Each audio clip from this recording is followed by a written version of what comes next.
Menjadi seorang mahasiswa mungkin bagi kamu hal yang biasa saja. Tapi perlu kamu ketahui bahwa jutaan orang di Indonesia ini yang masuk dari sekolah dasar, hanya sedikit dari mereka yang mampu meneruskan sampai ke perguruan tinggi. Bagi kamu, menjadi mahasiswa mungkin adalah hal yang wajar. Tapi tidak bagi sebagian orang yang hanya bermimpi untuk menjadi mahasiswa. Mereka tidak bisa jadi mahasiswa karena terkendala biaya ataupun hal yang lainnya. Karena itu, jangan sekali-kali kamu menyia-nyiakan apa yang sudah kamu dapatkan sekarang. Berjuanglah untuk menjadi seorang mahasiswa yang bisa dibanggakan. Bukan hanya sekedar mahasiswa yang kuliah pulang, kuliah pulang, kuliah pulang. Kamu harus betul-betul memanfaatkan waktu dan kesempatan yang diberikan kepada kamu. Menjadi mahasiswa bukan cuma sekedar urusan kuliah dan nilai. Menjadi mahasiswa lebih dari itu. Jangan sampai kamu menyesal karena kamu sudah menyia-nyiakan waktu kuliah kamu. Menurut data BPS Februari 2019, memang jumlah pengangguran itu menurun.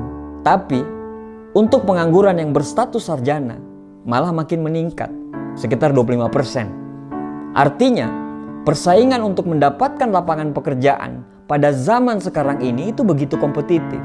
Dan dari survei itulah kita bisa tahu kalau sarjana yang menganggur itu banyak.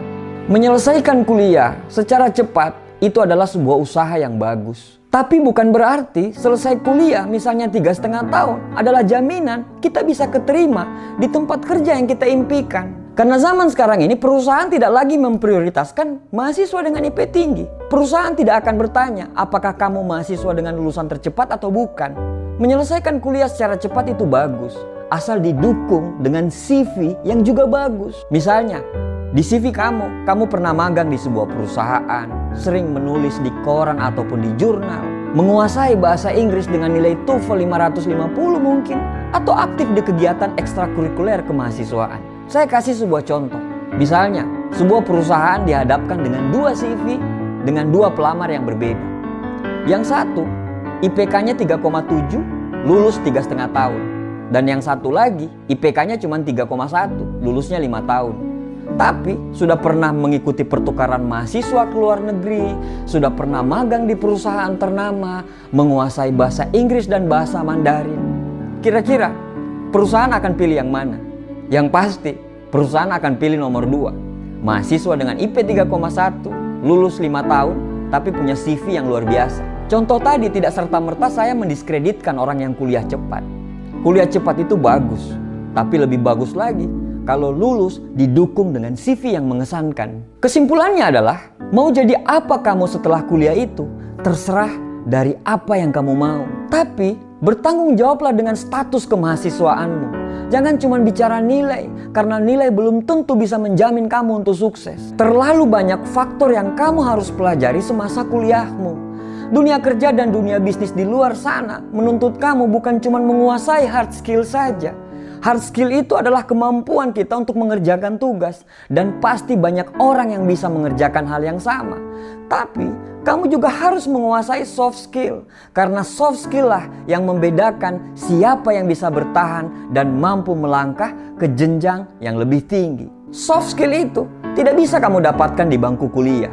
Soft skill hanya bisa didapat bila kamu terjun dalam organisasi kampus atau di luar kampus.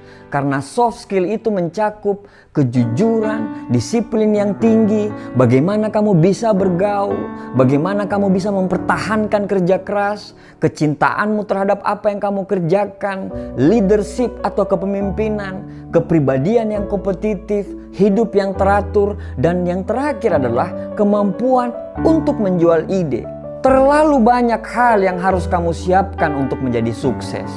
Jangan santai kawan. Belajarlah dan teruslah bertumbuh. Siapkan dirimu karena dunia kerja itu akan membunuh orang yang tidak berkembang. Bergaullah dan jangan habiskan masa kuliahmu hanya untuk pacaran dan fokus pada satu orang. Karena pacarmu bukan pemilik perusahaan. Dengan bergaul, kamu akan mempunyai jaringan pertemanan. Dan jaringan itulah yang akan kamu butuhkan pada saat kamu selesai kuliah nanti. Jangan biarkan hidupmu gersang di dalam ruangan kuliah saja. Temukan banyak pelajaran hidup dengan berbaur dalam organisasi dan masyarakat. Karena tugas mahasiswa bukan cuma sekedar menambah usia dalam kehidupan, tapi menambah kehidupan di dalam usia. Bangsa Indonesia bukan tidak membutuhkan orang-orang pintar, karena sudah banyak orang-orang pintar di republik ini. Tapi bangsa Indonesia lebih membutuhkan orang-orang yang punya karakter kuat, beradab, bisa kerja, punya sopan santun, dan berakhlak mulia.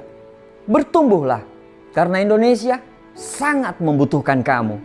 Terima kasih.